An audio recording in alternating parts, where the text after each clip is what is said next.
Thanks for joining me for this edition of the Church Security Answer Man. I'm so glad you're joining me today. Today, I want to talk about 5 ways that we can add people or find people to help us. Find people to add to our team, if you will, or to supplement our activity. So, some of our tasks that we need to accomplish, how can we think outside the box and find people to help us with that? Or how can we find new additions to the team? And I've got 5 ideas that I want to talk to you about. Some of them a little bit outside the box, but I've had success with these things, or I've seen churches that have had success with it. So let's get started in talking about it. At number 5, networking.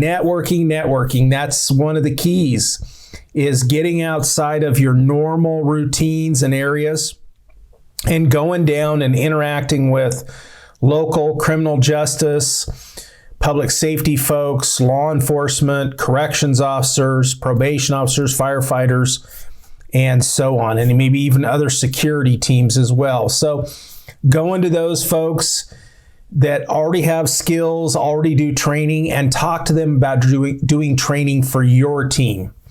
And getting them to come and do one-off type trainings or a bundle of training if needed. So, and these folks are great for doing trainings like dealing with difficult people or communication training, tactical communication, crisis communication, defensive tactics, firearms training, medic first aid, or something similar. Things that you need training on, so getting help with your training team. And if we're working outside of our normal area, we may even come across people who might entertain the idea of coming to our church as well. So the more they get acquainted with you, the more they get acquainted with the church, they might have a tendency to want to volunteer for you or, more than just a training. But start with that idea, looking and seeking out ways that you can get your training accomplished through the local public safety folks or in your region, if you will. Number 4, network more, or, just ask people. How about networking with law enforcement to see if you can get some things accomplished, like extra patrols. One of the areas that we talk about is the parking lot. So what if you asked, could they possibly do an extra patrol during your Sunday morning service or services, or could they sit in the parking lot or drive by in that marked volunteer vehicle and stop and get some coffee?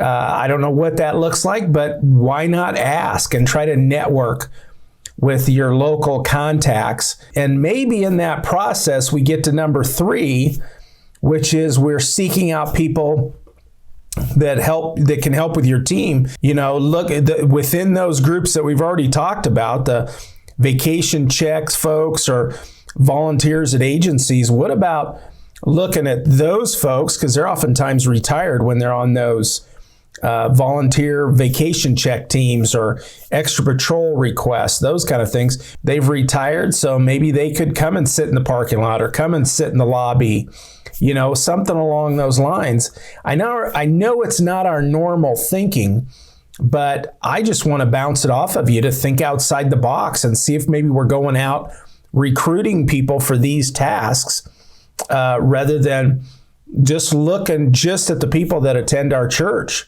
And I want to ask you a little bit of reversal here. Do we have to recruit people to do this from within our membership? And that's what I'm asking here. Just a minute for you to focus with me. Or, is it possible that we can recruit people to help with the security stuff? We do background checks, or we find out information about them and the background checks, and we ask them to help us with security, and then maybe we're trying to recruit them to be members or attendees of our church through that process, instead of what we typically do, which is look within our attendees, and that kind of becomes the priority, is who in our church can do security or is interested in security, or who can we recruit from within our church. And some of you may, if we look at averages of churches, you may only have 50 or 75 members. So, the picking is kind of slim after a little bit. You've check with people, talk to the possible candidates, and those kind of things. And so maybe we need to go out and see if we can recruit to help us with our security plan, and then hope maybe that they become members of the church. Is that something that works with your leadership? Number two, discuss with your congregation when you have training for your security team. If you're doing trainings and practice and that kind of stuff, share with them once in a while.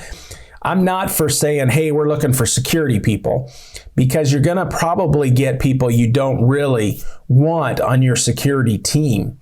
But what about mentioning once in a while? And we do this. We do our video announcements, and once in a while in the videos, after we've had some training for the security team, we'll let the church congregation know that we did some training and the security team is doing a great job, and say those kind of things.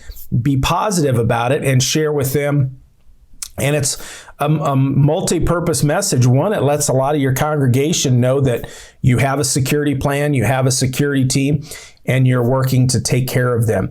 And others that might have an interest in it are hearing this, and they might literally come and ask you questions because of that. And I have had that exact thing happen in my church, and ended up with one of my team members that came from that exact situation. He heard the announcements, and then he came and talked to me. I also have one female who's currently in training that also heard a message and decided to react based on that. So I didn't go to her and try to recruit her. She came to me after hearing a message. So we get to number one, last but not least, the number one thing that I want to recommend to you for growth of your church security team, and that is, how about inviting other churches and trying to network with them when you do your training? If you have somebody in your team or your church that's doing some of your training for you, maybe they've got some past criminal justice experience, whatever that looks like, but they've got some great trainings to help you train your team, why not open that up and publicize that to other church security teams? And now you begin to network with them. And I have two people right now on my team, one that's a full-fledged member, another one that we're having conversations back and forth, and I believe he's going to become a member of the team. And both of those folks attended training that we offered to other churches. We opened up our training to other churches. Both of them attended. One of them attended our basic training, which means as soon as he came to me and told me he wanted to be on the team, and we got to talking, and I realized he had been in the training before, the basic training. So that meant he just needed an orientation, and he was ready to go. So based on our rules and what we have set out. So networking with other churches is also a great way. And we're not talking about stealing people. I'm not into that. We're not trying to steal people from other churches, but people's circumstances change. One of these folks just decided to leave the church through some issues they were having. Nothing had to do with me. And then the other one just decided geographically he was traveling a greater distance to the church that he was at. And then he decided to come and try our church. And so it was closer to his home and a closer travel distance. And you never know when you might develop a relationship that says, hey, if we have something going on and we need some extra help, can we call your church? And you can call us. And when we're shorthanded, or if we end up having 3 or 4 people out sick, then can we call you for an extra person to help our team, and vice versa. So you never know what can come through as a good thing from networking and getting outside your normal box, your normal routine, and talking to these other folks. I think it's a great way, and it's been a benefit already. I've seen that as well recently. So that's it for this edition of the Church Security Answer Man. Don't forget, we have free stuff, paid stuff. We have all kinds of stuff for you over at our hub at churchsecurityanswerman.com. We also have a lot of tools and tech over there, and also down in the description. If you're watching this on YouTube, we have down in the description for you tools and tech that we use, that we recommend. So you can go to the link, check it out, read a little bit more information about it. And then also leave me a comment, especially about today. Have you found out anything else, any other ways to help recruit? Do you disagree with me? What kind of things do you think about what we're discussing here today? Because it is a little outside the box, but I bet some of you, as I've been interacting with you, you folks are awesome at what you do. You've got some great experience doing the church security.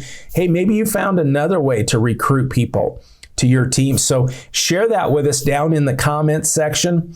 And I really enjoy trying to answer back and forth with you and have discussions. It's great for me. It's great for the community as well to see different ideas and hear that interaction. So thanks again for being here, and I hope to see you soon on the next video.